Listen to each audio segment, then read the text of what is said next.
Hey guys, Stephen Grosch here, aka Bravo. And actually, you know what? That's kind of interesting the more I think about it, because I still get guys emailing me and messaging me, especially on one-on-ones, that call me Bravo. And I haven't really used that name for a while, but I guess more people in the world know me as Bravo than Stephen Grosch, so who knows? Maybe the Bravo will come back one day like the Hulk. I am single now, so. Anyways, today is actually the 9-year anniversary of my website. There's been lots of changes in the 9 years, but still living in LA, and things didn't work out with the last company, and I was just getting ready to turn 30. And yeah, I started this, and I'd already bought the domain, but wasn't doing anything with it, bravopua.com at the time, and got things rocking and rolling, and here we are. So glad you guys have been with me this long, or new guys, if you're checking out the site. Here's something new I'm going to be offering is just like free instructional podcasts, stuff that really would have helped me out years ago, and also for the guys who are interested in actually doing training or one-on-ones. I'll reference these, I'll send them to you, or you guys can find them yourself on the website, and then you can go over a lot of these exercises beforehand, so we can have a lot of the fundamentals, the basics covered, so when you get out here for a one-on-one, we can hit the ground running. So this one's going to be about opening. Oh, and real quick too, before I get rocking, brand new, super fancy microphone. Let me know what it sounds like. I just took a sip of water, so if you could hear me drink water, that would be crazy. Let me know how this sounds, because I really want to make these good for you guys. But this podcast is going to be about opening. There were some specific things that you guys asked about that I cover in this, and then there's also really the basics that I cover that I just kind of break down, because so many guys have such either a faulty understanding of this topic or just never even learned it or anything. When I say faulty, I mean a lot of guys think they know it, but they don't. And actually, you know what? I'll give you right now the example of the way I figured out. I was shocked at how many people don't actually know the difference with the openers and how they should work and stuff. And I've never heard anyone else really explain it in a way that codified it, that made sense to me. And so I broke things down, and this is the way that I just figured them out for myself. And then years later, when I was teaching professionally, I got a lot of good feedback from this. And it's interesting because, like, when you have an idea that's on your own, you don't think it's that good because it's your own idea. And it took multiple people, like, years of basically validating it before I was like, oh, maybe there's something special here. But a big part of opening, there's always the arguments of what's better, direct versus indirect. And I remember when I first read about that in the game, and guys would get in debates about it, and this guy does this and this guy does that. I guess it's my martial arts training and my background that I just was like, why does it have to be one or the other? It should be like an MMA version. It should be like I like a Jeet Kune Do way, like that was kind of the original MMA, like my personal expression of the art, because I could train in a martial arts school with another guy, and him and I can both train there literally with the same people for the same amount of time, and our styles, our personal expression will be totally different because of the way we move, because of what we've previously done, because of what feels congruent and comfortable, and our attributes. So that's kind of the way I just thought about it. But anyways, the direct versus indirect, I remember a couple years ago, well, 5-6 years ago now, I was at a seminar. And this wasn't one of the big fancy ones I usually go to. This was one that was kind of like in a smaller place out in LA, and some of the Casanova crew guys, but I really liked them. A lot of the guys I knew there were good guys. And so I was happy to go speak at these events that were a little bit smaller and stuff. And help them out, just because I saw what they were doing, I saw what they were about. So anyways, the one of the speakers they had, and I'm not going to say who, but afterwards he was talking to me. We were kind of just hanging out, and he goes, hey Bravo. He's like, I see what you're doing. Like, you went solo and you've made it. Like, I want to do this. I want to do this as a job. Like, I want to do this as a career. How do I do it? Can you give me any advice? And anytime anyone asks me a question like that, where I don't know if you guys can hear the train going by too. Anytime anyone asks me a question like that, I always ask them twice if I'm going to tell them something I think might hurt their feelings. So I go, well, do you want me to tell you the truth? Do you really want an answer to that? And they go, yes. And I go, are you sure? Because you might not like it. Or I'll say something to that extent. And they say yes. And after I get 2 confirmations, I go for it. So when he asked me about that, he's like, yeah, I just can't seem to make it. Like, what can I need tips. I need advice. What can I do better? And I go, well, do you want me to tell you the truth? He goes, yeah. I go, okay. Do you want me to tell you what you might not like it, but do you really want me to tell you what you need to hear? And he goes, yeah. And I go, okay. Bottom line is you're not good enough. And that's kind of a big problem with most of the coaches is they're just not walking the walk. They weren't good enough, and then they try to get right into teaching. Same thing with martial arts, same thing with everything. All these fitness coaches and life coaches and people who aren't living a life that's worth sharing and teaching about. Like, that's something that was always so important to me. I never wanted to get into teaching. I just wanted to level up. I just wanted to get over my ex-wife and the divorce. Anyways, I go, hey, you're not good enough. I don't think you're good enough to be teaching. And he kind of had this shock look on his face. And he goes, what do you mean? I go, well, here's a question for you. Because I heard what he was saying on stage. He was talking about opening. And he was talking about going direct. And I go, well, what's the difference between direct and indirect? And I ask students this all the time. But I specifically ask people when I hear them rip on one and say they're a fan of the other and the other one sucks. So I go, what's the difference? And he goes, well, going direct is being a man. It's going up there and showing her you're a man and you're using your balls and you're showing her you're not scared. But going indirect, that's like the weak way of doing it. That's like the wussy way of doing it. And I was like, well, that's not really accurate. And I go, but like define them. What is going direct? What is going indirect? And every time I ask people that, I've had 2 people get close, but I've never had anyone ever be able to answer that. They'll always give me examples, but they never define it. So if you think about it logically, going direct is when you convey interest first.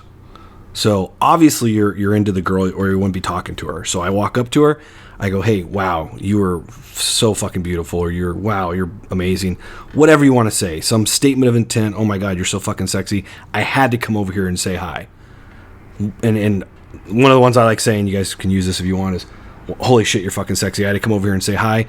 I need to get to know you and hopefully find out you're half as cool as I hope you are. I'll say something like that at the end because it's a little off the wall. And then I put my hand out and go, I'm Steven, what's your name? And now I'm introducing myself. I'm not creepy. I'm putting my hand out there. I'm being polite. They usually shake back. That's a good sign. But going direct is you conveying interest first. So going indirect is trying to get the woman to convey interest first, which if you really get into it, the deep like mystery method stuff and style stuff, you would open, transition, and work your material, and you wait for 3 IOIs, indicators of interest, before you give her IOIs. So I remember reading that years ago on one of those sales pages. It said, never get rejected by women again.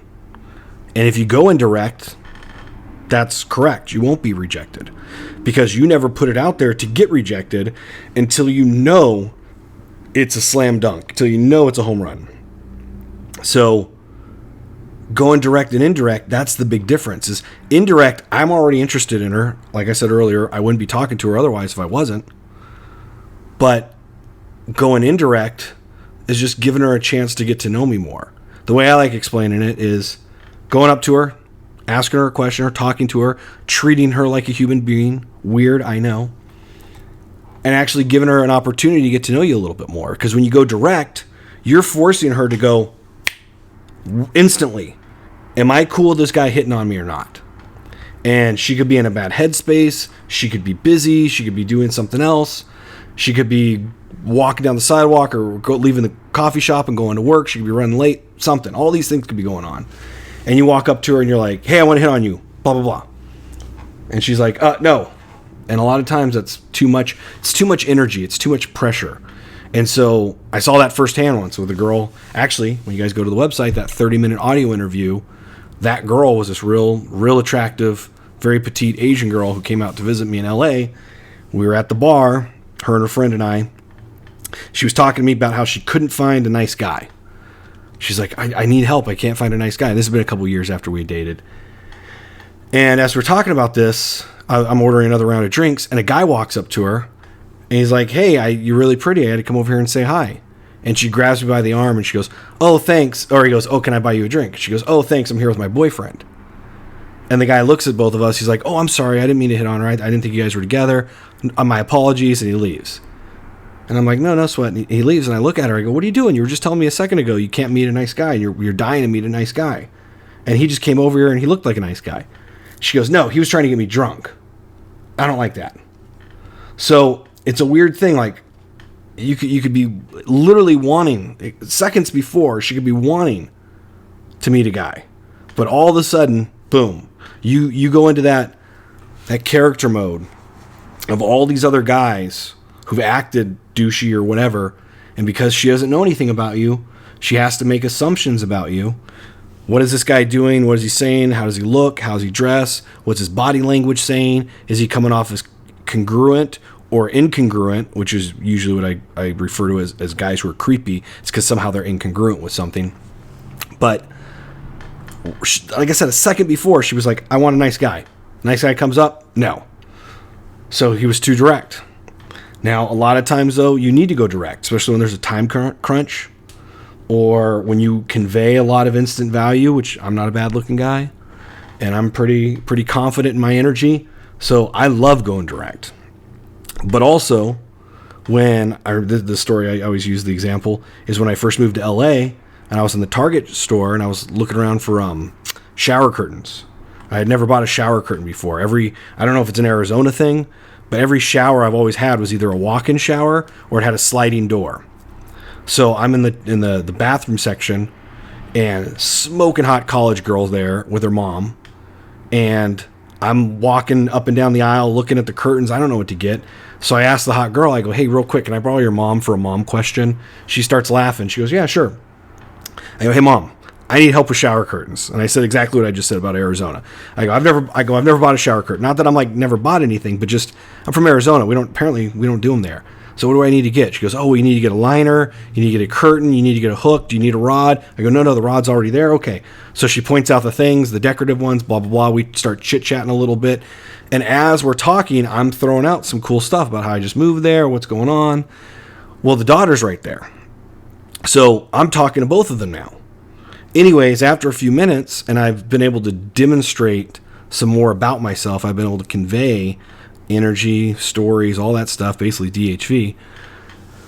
I then asked the mom basically the same question I asked the daughter. I go, oh, hey, thanks for the help, Mom, but you know what? Real quick, I was wondering if I could borrow your daughter for a second because I have a question for her.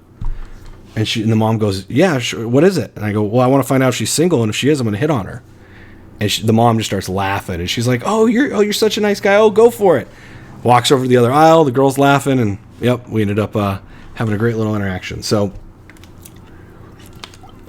what I always tell people is direct or indirect, the right move at the right time. Anyways, back to the definition. Direct, I'm conveying interest first. Indirect, I get her to convey interest first. And that's what happened with the Target girl. There was some more to it. I don't want to go too much into that story, but there was a couple little things going on. Anyways, when I'm talking to that coach, he didn't know the difference. I explained that. And it clicks in his head. He's like, oh, it's really good. And I go, yeah. I go, that's the thing. I go, you're not qualified to teach yet. Because, like, you're up there ragging on indirect and saying how direct is the way to go, but you don't even understand something enough to dismiss it. So, anyways, I think he actually kind of got out of teaching and stuff then, which sucked because I actually think he had potential, and I was trying to help him level up, but that's another story. So, let's get into some of the other things about opening, so that way you guys can go out and start putting this into action. So, indirect versus direct, that is, like I said, the right move at the right time is what I like doing. The other thing with direct is it's very fast. So the guys who have approach anxiety, if I give them a homework assignment of, hey, go out and do 20 approaches this week and give 20 statements of intent, like I can go out direct and do 20 in like 10 minutes. Now, if the interactions go well, it might take me longer, but if I just need it open, boom, boom, boom. If someone told me I'm going to give you $100 for every time you go out in cold approach, I could get that done very quickly. I get 20 done very quickly. When you go indirect, it takes more time. But like I said earlier, indirect gives you the opportunity to convey more about who you are. So she can make a better, more highly educated decision on whether you're worth her time or not. That's all it comes down to. So indirect with a lot of girls, when I meet them, where I know that I'm not their typical guy that they go for, because maybe I'm not the big crazy club guy, or I was at a goth club once and had a hit on a girl there. It was smoking hot, and I made a joke about, I go, oh my God, you're wearing like this, it was this vinyl nurse outfit. And I was like, and I did this on camera later with a girl in a cheetah skin dress or a leopard dress. But I was like, oh my God, I almost wore the exact same thing tonight. And I used a little cocky, funny line. And then because of that, I now opened. Because remember, all an opener needs to do is open. I've opened with a wink. I've opened with a smile. It could be anything. But the opener opened. Then we got some time to actually, like normal talk, we just call it bullshit. We just be bullshitting and talking, getting to know each other, some small talk. And I always use like the small talk to lead to real talk, or that real fluff talk to get deeper. I always try to get deeper with everything. Mindset, always try to get deeper. I'm not just doing interview questions. What do you do for work? Or how long have you lived here? Always ask deeper. When they tell you about, some girl tells me she's like a nurse, I'm like, wow, that's so awesome. Like, I think nurses are amazing. Like, I could never do that job. What made you want to do that? Is that something you always wanted to do since you were young? Or did like something specifically happen to you, or like someone in your family that made you want to become a nurse? And then boom, she'll tell me the whole story. And I found that out because I met lots of nurses, and they would all tell me those two stories. It was either they always wanted to do it, or mom was in the hospital, or dad was in the hospital, or something like that. And they had such a positive impact and experience with a nurse that they're like, that's what I want to do with my life. Now, that's obviously a conversation of a lot more substance than just, oh, well, so how long have you lived here? Oh, okay, that's cool. So, anyways.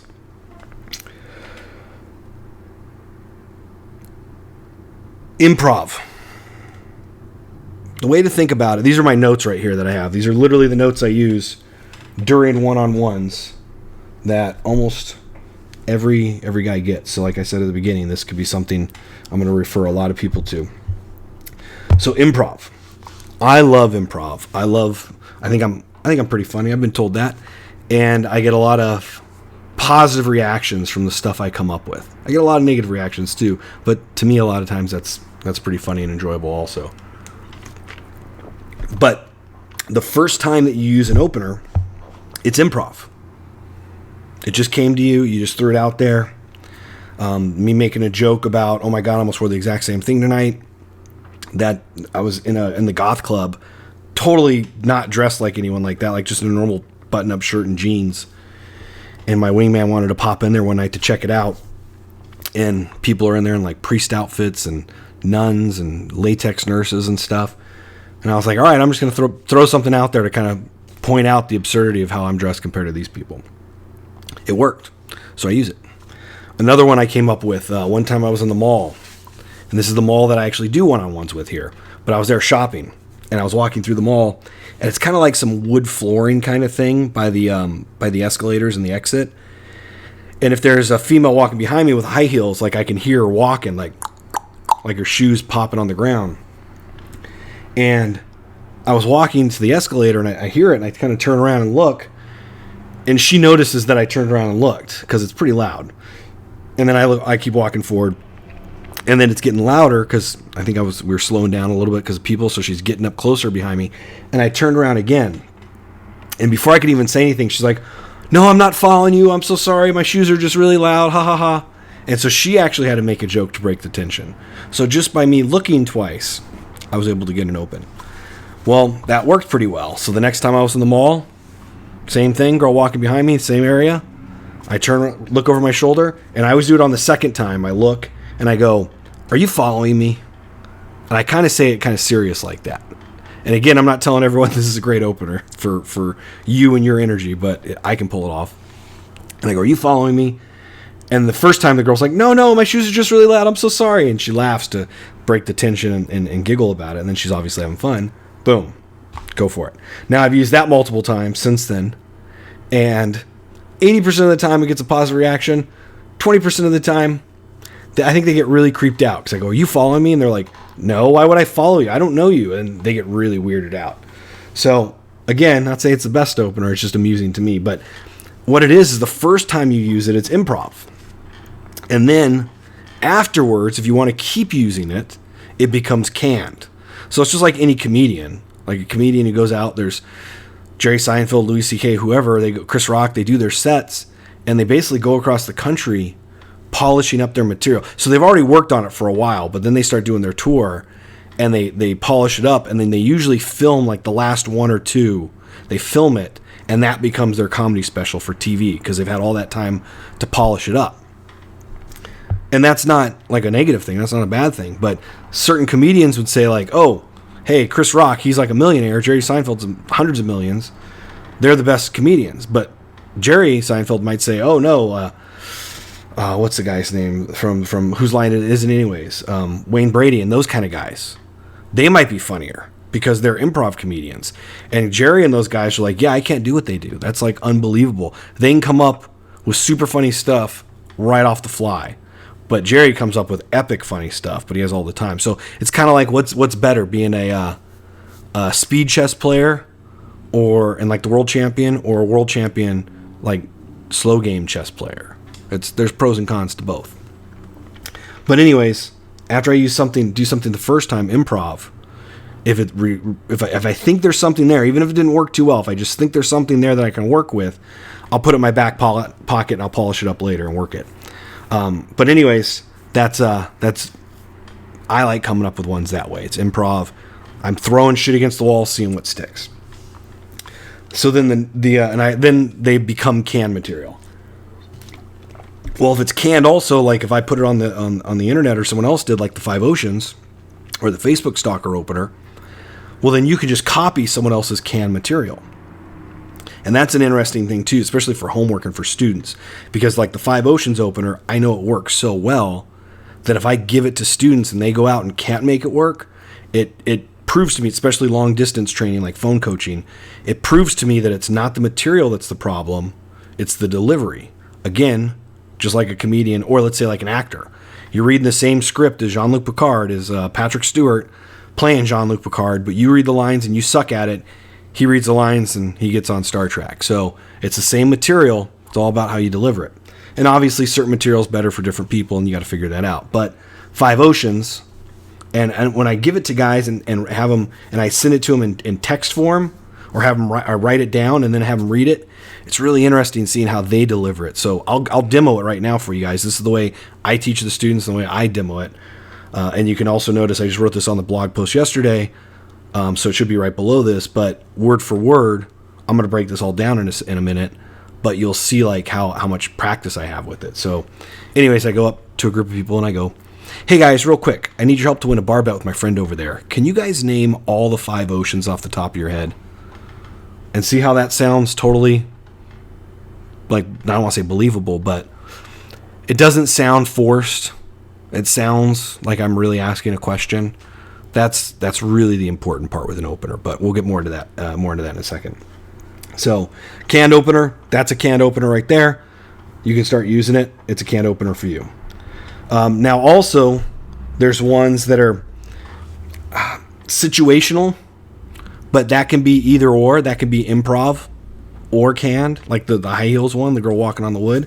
So those are certain openers I use in certain situations, like Subway or Chipotle. If there's a hot girl behind me, I'll usually, when we get up to order, right before I go to order, I'll turn and look at her and I go, don't copy me. And then I, boom, order. So that way I'm giving her that energy and I'm pulling away and going back to the person making my food. So before she can even respond, I've already disengaged. So that way, if she starts to respond negatively, it doesn't matter. I'm already out of there. And if she responds positively, well, then I'll have to disengage to re-engage with her, which goes into the principle I teach called throwing and going, which is something I love doing. I just throw things out there, and if there's positive, I go back to it. If there's negative, I'm already gone. So I'll do that. And that's the first time it came to me at Subway. Hot girl behind me. I saw, quick little story about that. Hot girl comes hot smoking hot Asian girl when I lived in LA, comes walking in. And I was right on the edge of Koreatown. And so I'm like just woken up. My hair's all messed up. Didn't even brush my teeth. She walks in. I see all these guys check her out. She gets behind me in line. And I'm like, all right, I got to show these fools what's up. And so there was a little sticker on the side over by the bread that said, like, follow us on Twitter, Subway, SoCal, and I think there was a number behind it. But it was basically just a sticker telling us to follow Subway on Twitter. So we're getting ready to order, and I just turn over my shoulder, and I'd used this once before on another girl, but this one was smoking. And I lean over my shoulder, and I'm like, hey, real quick, are you on Twitter? And she goes... And the time I used it before, the girl just instantly opened up with Twitter. I didn't even get to the joke yet. But I was like, all right, that sticker's there. I'm going to use this line again. I don't know what to say. Boom, okay. Improv, I used it before. Now it's canned and situational. Let's go. Hey, real quick, are you on Twitter? And she goes, yeah, why? And I go, well, I don't know about you, but as soon as I get home, I lean over and tap on the sticker. I go, as soon as I get home, I'm going to follow this Subway store because of this sticker. And she looks at it for a second and looks at me and she goes, why would anyone want to follow the Subway store? And I go, not only just Subway, but like this Subway store in particular. Like, what are they tweeting? Like, oh, hey, Rick just got done making some bread, or hey, just cleaned up the bathroom, all clean again. And so she giggles and I'm like, okay, now I got something to work with. Then I get ready to do my order. I go, hey, don't copy me. And then the hilarious thing was, I order the bread, I order the whatever, the lettuce, or I did spinach on it instead of lettuce. So like 5 things in a row, as she gets up to order, all of hers are the same. And so the first one, I look over to my left, because that's the way the line goes. I look over to my left and I'm like, oh, what? You're ordering honey oat bread? And then she goes, spinach instead of lettuce. And I look at her again and I act out like I'm shocked. And then she goes like two more things. And I go, what are you doing? I told you not to copy me. She goes, I'm not copying you. You're copying me. And I go, I'm in front of you. How can I copy you? Anyways, we finally get up to the meat section, and then it's something different. Or maybe it was the sauce. I forget. I haven't been to Subway in years. And it's the sauce section, so it's something different. And I go, oh, okay. Phew. Good. I was getting kind of creeped out. And she starts laughing. Anyways, we're getting ready to pay. And I go, hey, I'm going to go get my soda real quick, but you seem really cool. We've got to figure out a way to keep this going. So here, and I knew there was going to be an interrupt. I knew they were going to make her pay in a second. So I go, here, you hurry up and pay, or I'm going to hurry up and go get a soda. You pay, and then meet me over there, and I'll get your number. And she goes, okay. And then boom, go over there, get the drink. She pays. She walks over. I pull my phone out, gives me a number. I save it. I give her a hug. She walks out. We do a little more small talk. Not important. She walks out. I put a lid on my soda. I go to grab some napkins. I turn, and there's like 8 guys all just staring at me in there. And like I told you before, I hit on her just to show off in front of them. So it totally worked. But I end up shrugging my shoulders, kind of doing the Bravo pose, and I walk out, and I just felt like $1 million. It's pretty awesome. So right there, improv, then it becomes canned, and now it's situational. So that opener works like in Chipotle, at this barbecue place here in Phoenix, or I guess technically in Gilbert, Joe's Barbecue, and like at Subway, those kind of places. There's like a cafeteria line. Otherwise, I couldn't use it. So that's something to think about, like little openers, little routines that you can have there.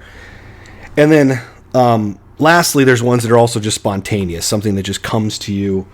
A waitress messes, well, I shouldn't say a waitress, because a waitress is technically not a cold open.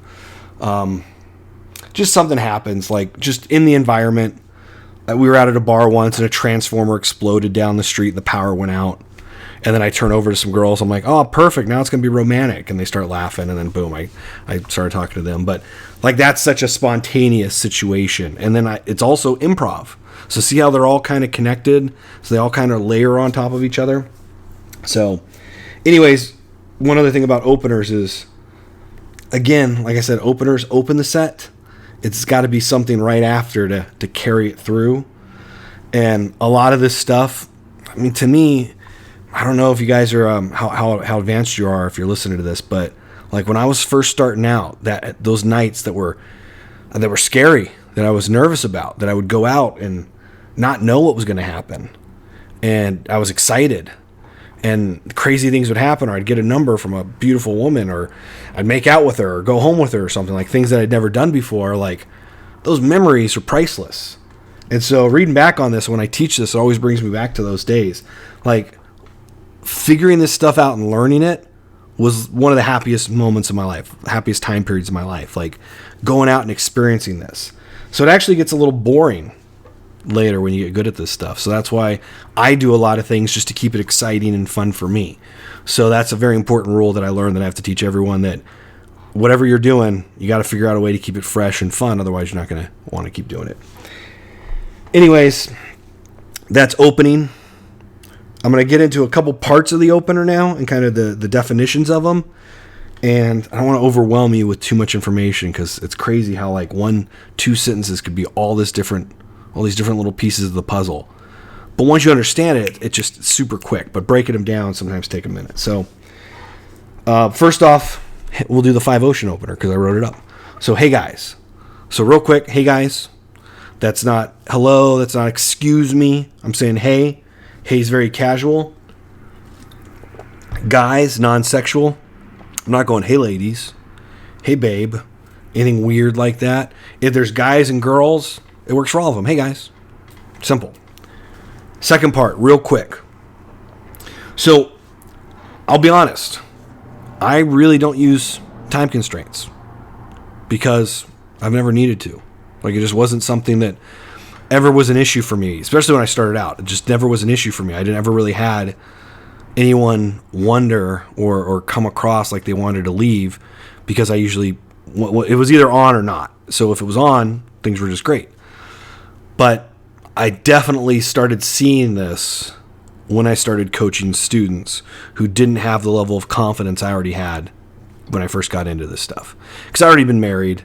I'd already been teaching for years. I was a great salesman and stuff, so I already had some natural confidence from that. So for the guys who don't convey a lot of that, or if you're not sure, just throw this next part in there because it's super simple. Real quick. Hey guys, real quick. So real quick, false time constraint. Once you start going out a lot, or if you become a person of high value, if you go out with friends and you guys are having a fun event, or shit, one time I just went out, it was some of my buddies, my wingmen, we went out, and there was 4 of us, and some random guy comes walking over. He's like, hey guys, so what are you guys up to tonight? We're like, oh, just having fun, man, talking to some girls, hanging out. Why? What are you up to? He's like, oh, I just found out my girlfriend was cheating on me. That fucking bitch. So I needed to come out tonight and get drunk, and I'm almost there. And I'm not exaggerating when I'm doing his voice. It literally was like that. It was a low-level energy, just depressing. And I felt it, like energetically. I just felt it. This guy's a Debbie Downer. This is what it's like to be a group of girls and have a guy come up who's like low energy. So that's another important lesson right there. You always want to come in like around the same or slightly higher energy. You don't want to come in too low because you're a Debbie Downer. You'll suck the energy from the group. And you don't want to come in too high because you'll come in like a fucking spaz. And that's weird. So baseline or slightly higher. So anyways, this guy's talking to us, and I'm like, I need to get away from this fucking guy. So I think Gypsy was with me, and I was like, hey, Gypsy, man, remember when me and my ex split, you gave me some really good advice? You should give him that advice too. And I just walked away. So, because I was like, I need to get out of here. I don't even think he knew why I did that. I think he actually thought I was trying to help. But really, I was just trying to get out of there. So, yeah, I felt it. I had to get away. Now, that guy, if he had just came up to us with that energy and said, hey, guys, real quick, I just got a question or something, I know personally I would have not wanted to run away right then. And this is what I was getting to a second ago. Once you start going out and start having some cool experiences, you'll start seeing things from the opposite perspective, which is something else I teach about, the 3 perspectives you need to learn from. So that false time constraint, if you aren't really bringing the heat yet, that can buy you a little bit more time. It can make them feel a little more comfortable.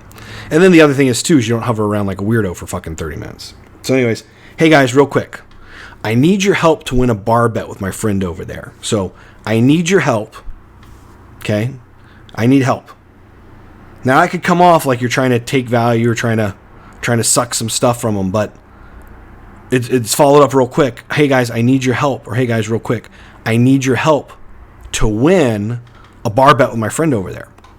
So, especially nowadays with social media, everyone loves to feel like they helped, but they really don't want to do any work. They just want to share a post, share a GoFundMe link, or share oh, look at these poor puppy dogs. They want to share things, but not do anything. So this kind of almost plays into that. Like, hey guys, real quick, I need your help to win a bar bet with my friend over there. They don't have to do much. It's a bar bet, real quick. His friend's over there. We're going to help him win a bar bet. Oh, I get to win. I get to be on the winning team. I get to help him win. I get to feel good. I get to feel good for helping him. It kind of plays into all that.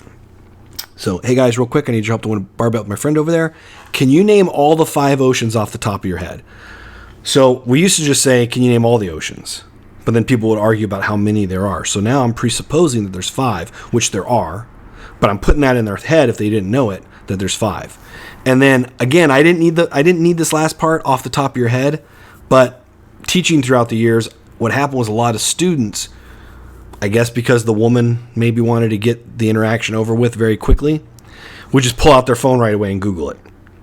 And then he would be like, oh, no, you can't Google it. And this goes back into the 3 layers of resistance, or 3 ways of dealing with resistance or friction, which I talked about before, and it was also on the website. But trying to deal with something after it happens is a lot harder than preemptively dealing with it. So we threw this in as a modifier. All these little pieces are little modifiers. So, hey guys, that's a modifier. Real quick, that's a modifier. So off the top of your head, that's a modifier. So it's putting it in there too, that the bet is off the top of your head. And then there's some follow-up if you need it. Sometimes they're like, that's a weird question. And you just own it. You're like, yeah, I know. It's like the weirdest question you'll probably get asked all night. But I still need your help to win. Or a lot of times they'll just go right into it and just start answering it. Other times they're, wait, why are you asking this? And you're like, oh, it's just a silly bar bet my friend and I have. Now you have to go a little bit deeper into the root. And I know other guys say maybe you should throw this whole root out there. I don't, because 75-80% of the time I never have to get deeper with it. But sometimes you do.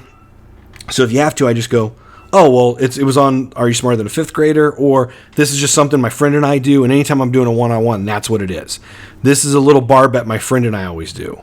And if I can find someone who looks like they can answer it, he'll buy me a drink. And you guys look like the smartest people here. So now you get to play into their ego a little bit. And now if they don't know it, maybe they're not as smart as you thought, and now they want to prove it. So anyways, there's some fun stuff there. I don't want to get too much into the psychology behind it. But that's why it's such a simple, great one, because it's just so quick, so easy. And then you just have to remember 5 things. So really, really like it.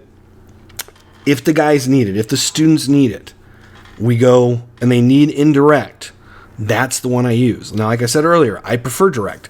I prefer improv, spontaneous, because I can pull it off. I can make it work. If you're not at that point yet, go in with a game plan and don't just think about the next step. Here's a line I always talk about from my tactical training. Amateurs think about the next step. Professionals think about like the next 10 steps. So try to be 10 steps ahead. But at the beginning, especially if your first homework assignment that I gave you was just going out and cold approaching 20 sets in 7 days, and obviously don't just do it all in one night, spread it out throughout the week. Just like if you're trying to lose weight and you're on a diet, you can't just eat healthy for one day out of the week and expect to lose weight. It needs to be your average. It needs to be your default. The majority of the week, you need to be eating healthy.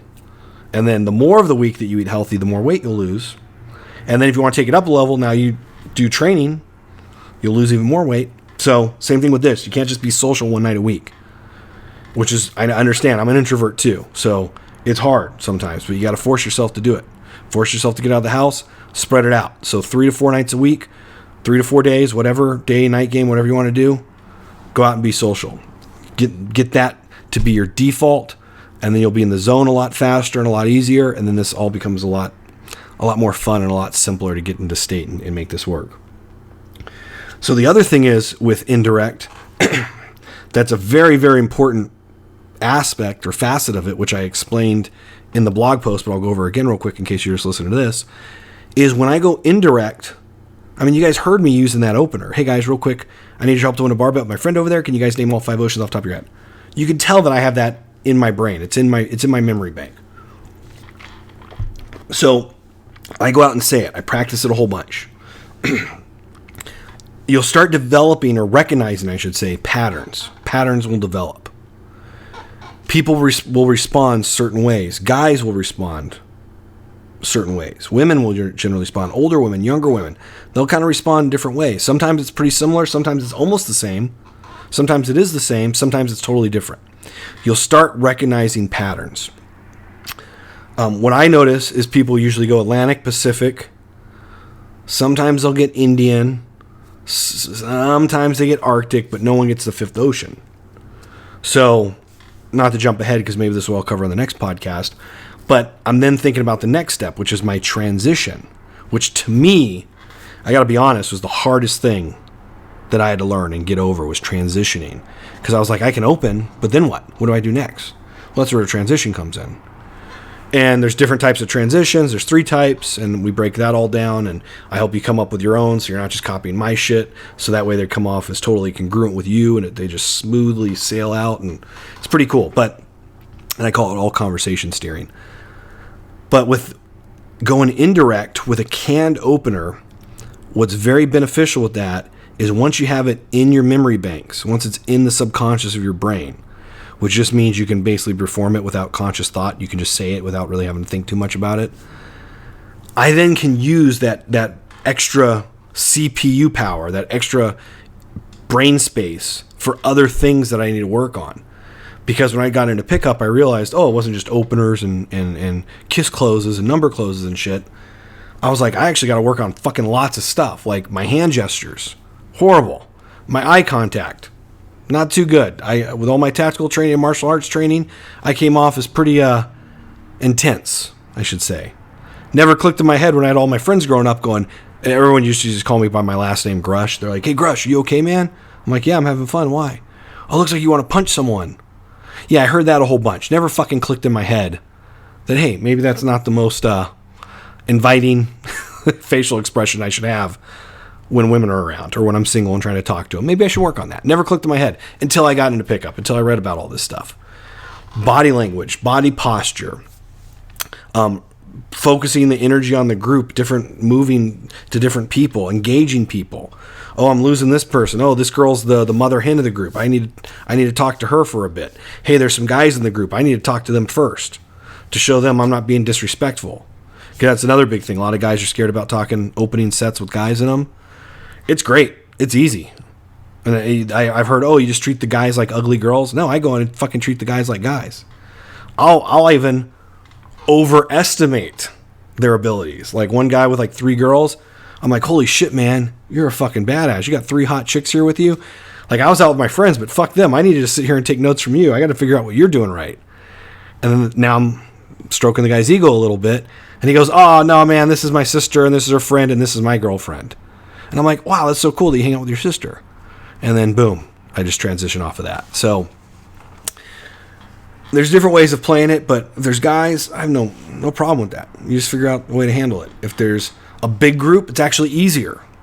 Because if it's 2 people, only 2 women, or a guy and a girl, and you open them and you try to kind of have a conversation with one person, well, now the other person feels left out. You need to have a wing or something to occupy that other person. So a 3-set, 4-set, 5-set, big table of 12 people, 15, I think, once was my biggest when I was first starting out. Like, that was great. I actually visualized it as I talked to the one girl at the corner near the table next to us. I was like, hey, I'm hearing impaired. Get a little closer. She scoots her chair out, gets close to me. We start talking. The rest of the table, it's almost like a self-healing membrane. It kind of just sealed back up. And the guys and people that were around her saw that she was just sitting right next to me, which is feet from their table, so everyone felt fine. I think later when I asked her, I was like, oh, hey, did anyone think that was weird or anything? They go, oh, no, they all just thought we knew each other already. And then I realized how many times that happened to us before, where we go out, talk, a group of people, work event, something. All of a sudden, 2 people, someone you know and someone you don't know, start having a really positive interaction.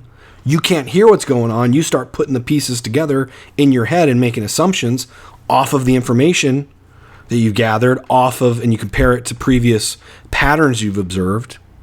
So you go, oh, maybe this person's an ex-boyfriend, an ex-girlfriend, a coworker, a relative, or something. So you'll start seeing that, and you'll be able to read situations pretty accurately. But you'll just make assumptions. And then later, you're like, oh, who was that? And they're like, oh, yeah, that was my friend. I went to college with him or something. And that a lot of times they haven't seen him for years. I mean, maybe some of this is going over your guys' head, but just if two people haven't seen each other for a while, and all of a sudden one of your friends is out and they see someone and they go, oh my God, and they both do this big over exaggerated hand and facial gesture and oh my God, and run up and embrace each other. Well, what does that tell us? Well, they were good friends, or they were very close, and they haven't seen each other probably in a while, and they're shocked that they ran into each other here. So, oh my God, that's the girl that was like my sorority sister that I went to college with in Florida, and she bumped into her in a bar here in Tempe or Scottsdale. So that's the kind of stuff that happens. So anyways, I don't really worry about that. Root, false time constraint, modifiers, single set, which is pretty funny. We had Mystery at one of our seminars talk about that, and he called it cryo game, and he was like, that's the coldest there is, cold approach. And I was in back, and I think I was back there with Gypsy and a couple other guys, and we kind of chuckled because I'm like, I think he just made that term up. Like I've never heard anyone ever say that before, and it's a good term. I'm not ragging on it at all, but it was just kind of funny. And then later, with some of the Style Life marketing they were doing, they actually put in it like Mystery's never before revealed cryo game. And when I saw that on a sales page, I started laughing because I was there for that. But it's really just a single set. That's all it is. So if you think about it too, a girl who's out by herself at the bar, let's put our Sherlock Holmes hat on. They're either out by themselves because they're that type of person, or something happened where they needed to get out and get a drink, or they're waiting for someone, or they're with someone and maybe they just went to the restroom and they're waiting for them to come back. So take that information into account, play with it. I've had it a few times where I'm at the bar with some friends or at a restaurant, and I see a girl waiting by herself. I think one of the junior coaches with the old company, I don't want to keep mentioning Style Life, but one of the junior coaches wrote a field report about this, where he goes, he took me to this really cool tequila bar that became one of my favorite date spots. And we were at the table talking, and there was a girl that I had noticed that she kept checking her phone. She's at the bar by herself. She had a drink. She was drinking real slowly. So I could tell she's waiting for someone. So a lot of times when I see that, and if we're at a table and we have extra seats, I'll go up to them. Or like I'll go up to the bar walking by and I go, are you waiting for someone? And they're like, yeah, my friend was supposed to be here like 20 minutes ago. Especially if they have like, maybe if they're holding an extra chair or something. But this one was real busy. They're at the bar by themselves. I go, are you waiting for someone? And she goes, yeah, my friend. I've been sitting here, supposed to get here like 30 minutes ago. And I'll just throw it out there. I go, well, hey, I'm over here with my friends, and I know how bad that sucks. So if you want, come over here and hang out with us until your friend gets here. Like, we're cool, I promise. And I remember I threw it out the first time, and I was like, oh, I can't believe I'm going to say this. And I just did it, and it worked so well, I just use it from then on. Another little opener. Here's another hidden opener to this podcast. If there's a group of girls at a table and there's an empty seat, because this happened to me where I walked up, grabbed the chair, and I needed it for our table. And I go, hey guys, real quick. And I leaned in on the chair, and I was leaning like over the chair towards the set. There was 3 women. Over the chair was like a lot of energy. I was kind of leaning in a bit. And as soon as I started talking, I didn't just feel it, but I actually saw them all kind of pull back a little bit. Like, what the fuck is this guy doing? I came in way too hard. But what had happened was I just went over, was going to grab the chair and pull it away because I knew they weren't using it.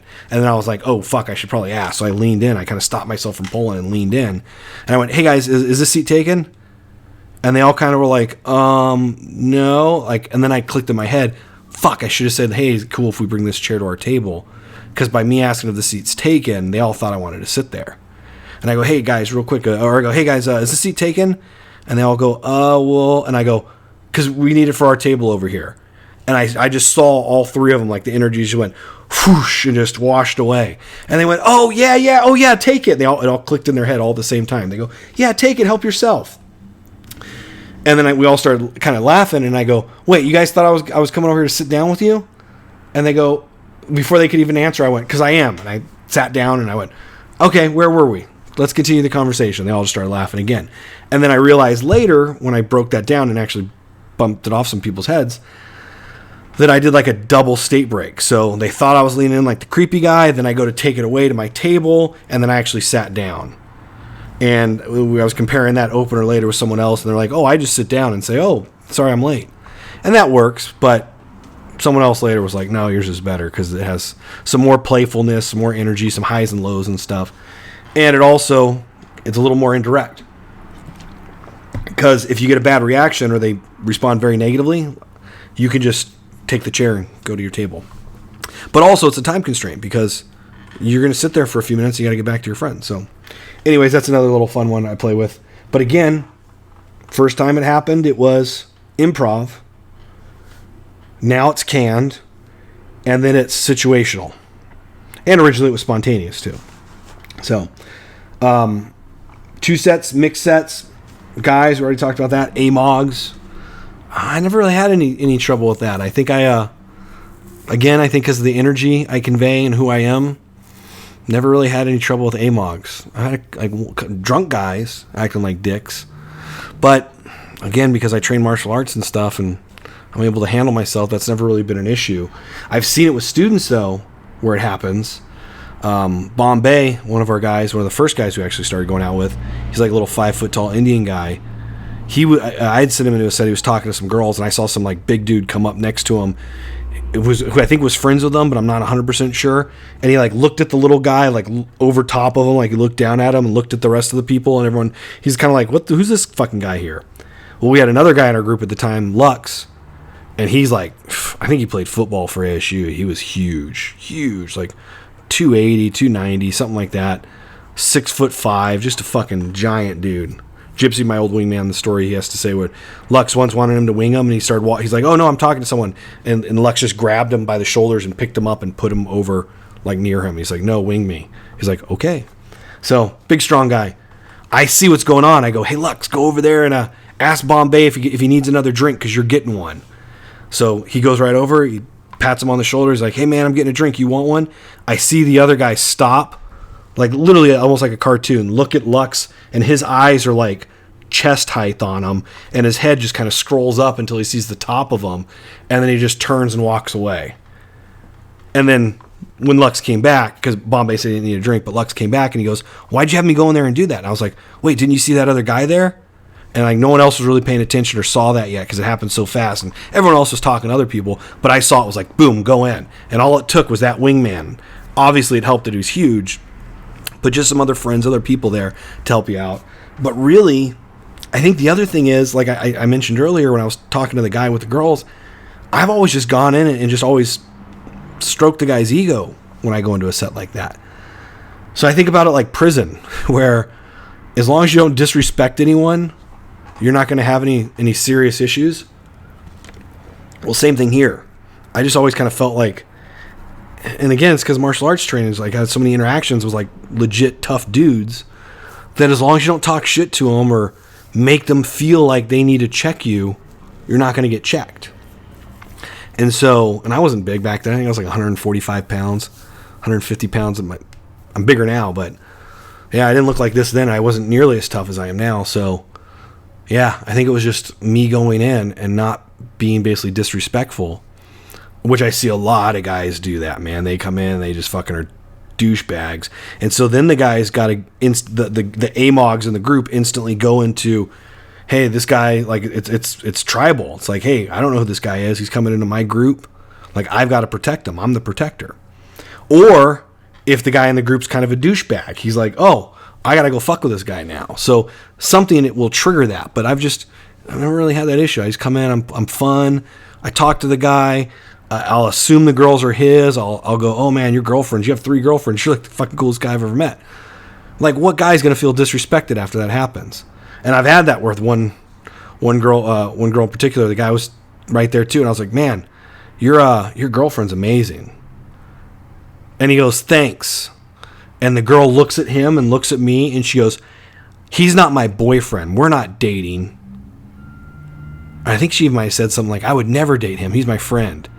And I went, ooh. And I looked at the guy, and I could tell like that hurt. That stung. And I was like, yeah, I feel that, bro. But even him, like, I could tell he liked that girl. But now, what does he have to really be mad about? Because I was like, hey, it's your girlfriend. Like, I was being cool. I even did that once in line where I was waiting for a movie with some friends. My buddy, we had to wait in line, and my buddy had to go get a movie ticket. He had to go up to the will call. And I was talking to a group of people behind us. It was like 3 hot girls and like 2 kind kind of nerdy guys. Or no, one nerdy guy. So I was talking to the girls for a little bit. I mean, my buddy had to go to the bathroom because I was there for a few minutes by myself. But anyways, I talked to the guy. After I talked to all of them a little bit, talked to the girls for a bit, I then pulled the guy to the side and I was like, hey, man, let me ask you a quick question. I go, which girl's yours?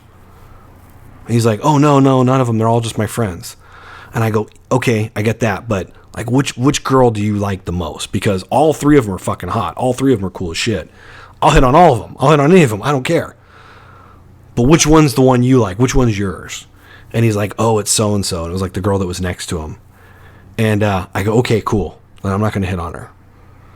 So right there, like, even though he doesn't have a shot in the world getting with her, like, he's just got more respect and thoughtfulness from me, a stranger, than maybe anyone else who's ever had that in that type of situation before.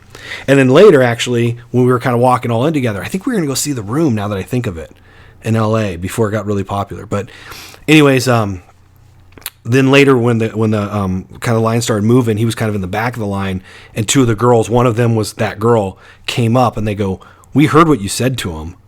And I went, what? And they go, we heard what you said to him. I go, I don't know what you're talking about. And they go, that was the nicest thing. Like, that was so nice because he's such a good guy. And the other girl goes, yeah, and I would never date him. So she was letting me know, like, yeah, she was shitting on him.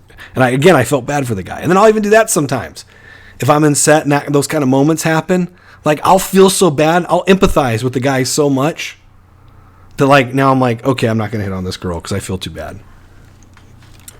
Because that's cold that she did that. Anyways. AMOGs, yeah, we covered that. Openers. 5 Oceans. Facebook Stalker, that's on the website. That was originally the MySpace Stalker. I use that on Hired Guns, where I ask them the question, hey guys, real quick, let me get your take on this. Works great for mixed sets. The other night, I was out at a restaurant. It was my friend's birthday. We're having fun. Nice little group of us. And at the end of the night, I picked up the bill, and everyone was just giving me cash and stuff. So anyways, the waitress, I was flirting with her all night. And she was this really hot redhead. And you know how, like, redheads are really hot or they're really not? She was really hot.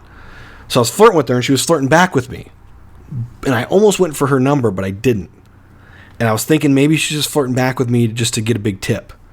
Anyways, I paid, and like I said, I used my credit card, and that's important because that night when I got home, later that night, she'd actually written my name off my credit card, looked me up on Facebook, and sent me a message. Now, I haven't responded yet, but I don't know if I should. What do you guys think? See, now in that opener, there's some pre-selection. I have DHV because I have friends. I'm kind of the leader because I'm the one taking care of the bill. There's little things being subcommunicated, and that all really happened, except for it was MySpace. That was all a real story. It was just MySpace instead of Facebook. And so I started using that as a test. A lot of times you can use a lot of these openers too, just as bar bets or little conversations later on. But I started using that especially with mixed sets, because then the guys would respond and they're like, oh yeah, man, you should fucking message her. It's a home run. You could be fucking her tonight. And I'm like, I don't know. It's kind of creepy, because what if a guy did that to a girl and all the girls are like, yeah, I've had guys do that to me. And then boom, they start sharing their experiences. And so what happens, which I didn't even plan this, the guys basically blow themselves out because they're so, oh yeah, man, you could fuck her. Oh, it's going to be great. And now all the girls in the group are like, what a creep. And so, but I was being cool to him. So he doesn't think I disrespected him. And then when I start talking to the girls about it, and I go, well, what if the roles reverse? Like, has that ever happened to you? And almost every attractive woman has had this happen to them at least a few times. And one was like, oh my God, one guy from class took my name off the roster sheet and looked me up, and he told me that, and blah, blah, blah. And they start just sharing all this shit with you. And I'm like, well, see, I don't know. I go, I don't have that much trouble getting dates or anything, so it did seem a little weird. That's why I haven't responded yet, because I like meeting people face to face, and like we are now, like talking and getting to know each other. And so now you guys can imagine where that goes. So anyways, there was a couple little things that I got PM'd specifically. Situational, observational versus immediate cold read versus opinion versus something else entirely. I think I covered that. It's the right move at the right time. Experience will teach you where to go on those. But yeah, that's just, to me, it's all direct, indirect. I'll go direct if I'm more on a time crunch, or if I think they're on a time crunch. Like if I know they just got off work and they're like getting some food at Whole Foods or just got done and they got to let their dog out, something like that. Like, especially when there's conversations and something like that comes out, or you almost start getting psychic with some of this shit. Like at Whole Foods, I would talk about that. I'd be like, oh, you probably have like a little dog, and cold read and things like that happen. But anyways, if I know that they're in a rush, or just in the morning, let's say, forget all the weird stuff, which it's not psychic to me. I think I recognize things, and you kind of start reading people. And again, this is working at the gun shop for years. Like I could tell kind of right away. Let's use really obvious examples, but some guys walk in that look like gangbangers, they're going to be more interested in like an AK. And then if an old lady walks in there, she's going to be interested in like a smaller gun that could fit in her purse. Like, you just kind of start reading people. Same thing with cars, same thing with music, all that stuff. Food, you can guess what people are into. So, and the more you do this, the better you get at it. But anyways, the girl in the morning at the coffee shop, let's say, or she's walking out, or the girl at Subway, she was like in her work clothes. And I knew it was right around lunchtime when I left my place, and I tried to hurry up and get there. And by the time we were done ordering, there's a big line outside. And we were on the edge of Koreatown, so there's a lot of big buildings there, or medium-sized buildings. So anyways, all that, putting two to two together, she's at work, she's on her lunch break, she's got to get her fucking food, and she wasn't eating it there. She's getting it to go back to work. So I got to move fast. So I had the amount of time to talk to her that we were in line to make magic happen. If you're walking into the bar and she's walking out with her friends, and they're all going home, I might have 3 seconds to make something work, and I've done it. Wait, where are you going? I'm just getting here. Where are you heading out? She's like, oh, I'm sorry, I got to get going. I'm leaving with my friends. Or vice versa. I'm leaving, she's walking in. And I'm like, I was waiting for you all night. Where were you? She's like, oh, sorry, we took so long. A lot of times they'll just joke back. And then I go, well, here, give me your number so I can call you and hit on you later. And I'm shocked at how many times they just go, okay, and give me their number. But right there, I mean, how much fucking faster can you get than that? So I'm always observing. It's not situational versus observational, because I'm always observing. And I think a lot of,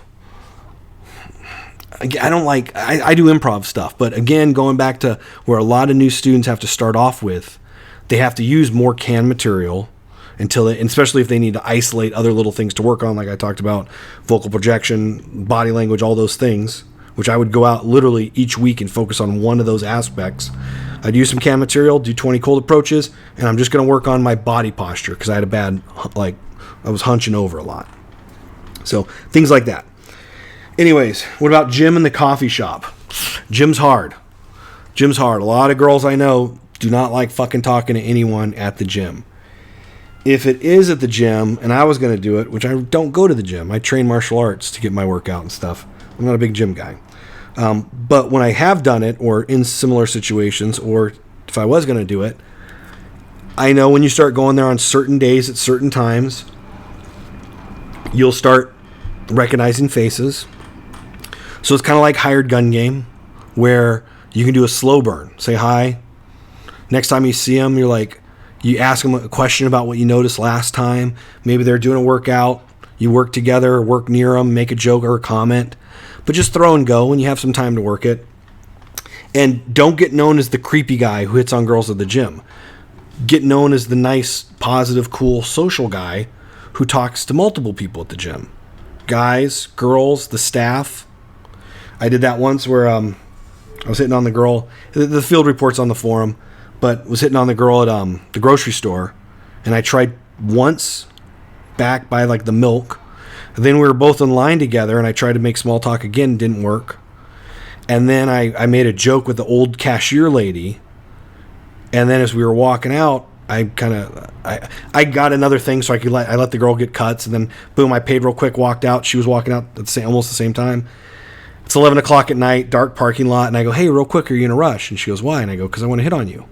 And she laughed, and then we actually started talking, and all the details are on the forum. But anyways, later, when I asked her, I was like, how come you finally were receptive to me, talking to you? And I just tried small talk twice. It wasn't weird or anything or awkward. It was just two little things, but she was so hot. I just got butterflies in my stomach. So I was like, I gotta do something, or at least try. So she specifically said later, she's like, Well, she was sick, and I didn't even realize that she had like fucking NyQuil and Dayquil in her shopping cart or her little hand cart. So bad observational skills on me. But I guess it still works, so no big deal. But anyways, she goes, yeah, the first 2 times, like, it was like I wasn't in a talking mood. I just got off work. I'm not feeling well. She goes, but when I saw you joking around with the old checkout lady, that's when I knew, oh, he's just like that friendly social guy. So that's when she was then disarmed and felt comfortable talking to me. So that right there, you walk in, you know the front desk people, you might not think much about it, but other people who are seeing it now see that you have a positive interaction with them. That can really set the stage. So things like that, start stacking things in your favor. And then the other thing I would try to do is I would try to hit on them when you're walking into the gym or walking out together. Not really on the floor when you're working out together, because now that it's going to be uncomfortable. There's an audience, other people are going to see it. If it doesn't go well, now she's going to sit there and work out for like another 40 minutes nearby you. I would just do it. And realistically, I would try to do it as I'm leaving.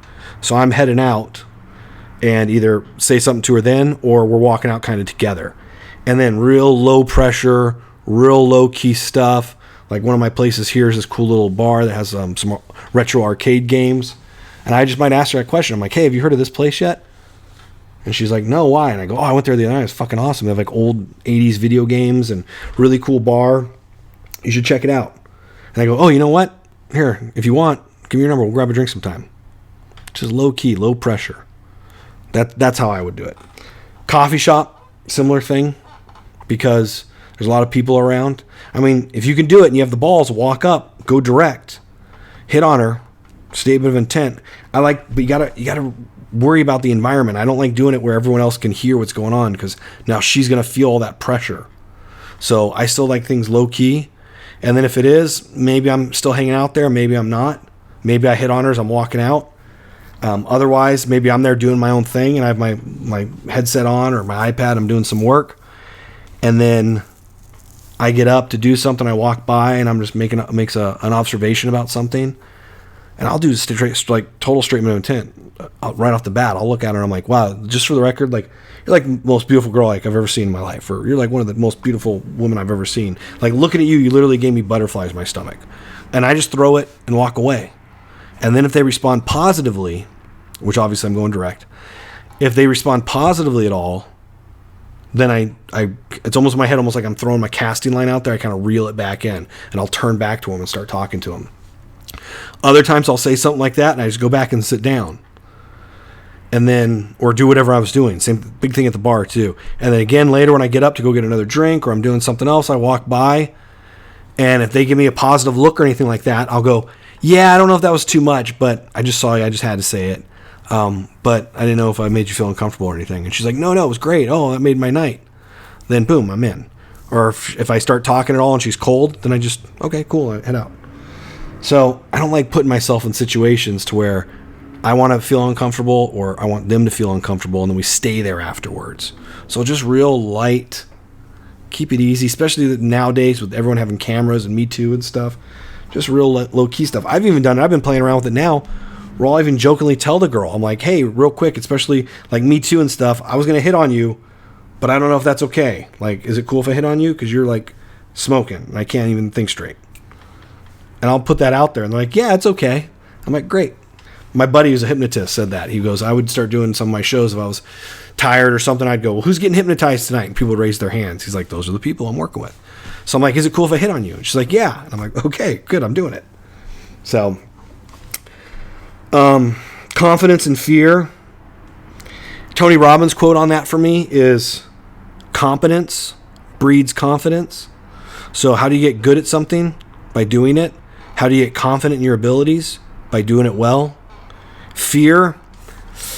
I don't really think of fear. When I was doing this, I was more fearful of where my life was going without learning this stuff. So fear never really came into it. I think there was anxiety, but the reframe I use for my guys, again, when we're doing one-on-ones and stuff, is the visual representation. I kind of paint this picture in their head. It's a big tree, a big oak tree, and the leaves and the branches are like outer game, the roots are inner game, which is more important. People usually pick one. Well, technically they're both. And depending on the situation, one could be more important than the other, but other times the other one could. So they're both important.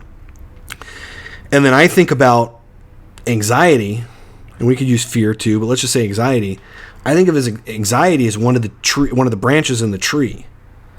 But it's like a dead branch that's like the bark is falling off and there's no leaves on it. It's all rotted and looks real creepy, like from like a scary movie kind of like thing. Like that's that branch. It's in the same tree. The rest of the tree, it's all healthy, green, big leaves, sun hitting it, looks beautiful.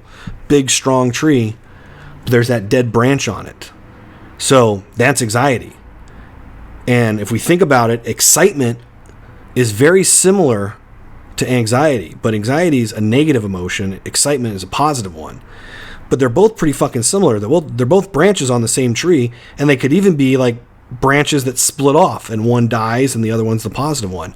So in my head, I was like, I just want to cut that negative branch off so it doesn't infect the rest of the tree.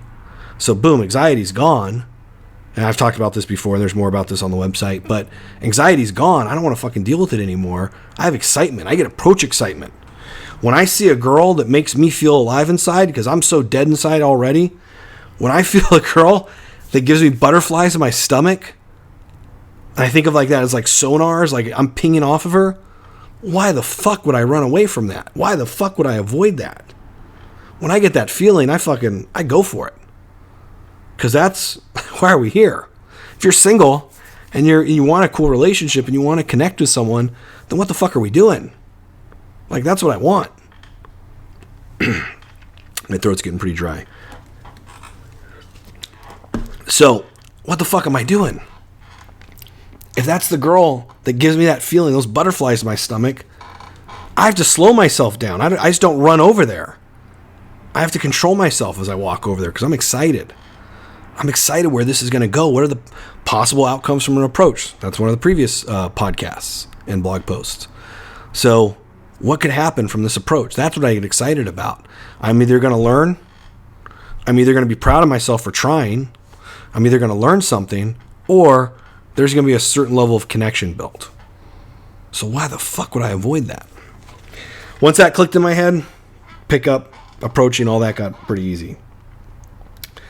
I was asked about fashion and stuff. I'm not going to get into that, but really, you want to, what's the quote for work? Don't dress for the job you have.